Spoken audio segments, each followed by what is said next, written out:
Hello everyone, my name is Mr. Smart and I'm your teacher, and I'll be teaching a different question and answer in this question and answer series for class theta. So our today's question which we'll be discussing is which four statements are true about the chart of accounts, how to make changes to the chart of accounts, and how to produce how product and service are linked to the chart of account. So the answer of the question, the options of the question we have here are: to add a new account, you can open the chart of accounts by selecting accounting from the left navigation, then select the new to open the account window.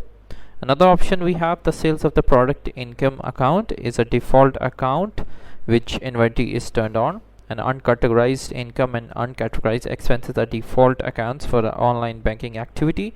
If you add a new account, the detail type determines on which financial statement this account will show. So when we set up products and services, they are linked to the chart of accounts by specifying a sales price and rate.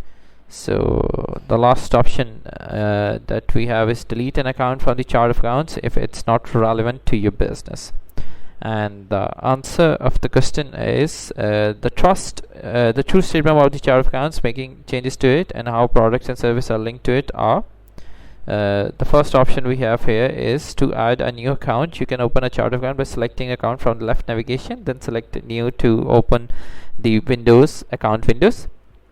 Another option we have: if you add a new account, the detail type determines on which financial statement, and this allows this account will show. Delete an account from chart of accounts if it's not relevant to your business. When we set up product and service, they are linked to chart of accounts by specifying a sales price. So that's the answer. If you still have any other question, just leave a comment and I'll get back to you as soon as I can. Thank you.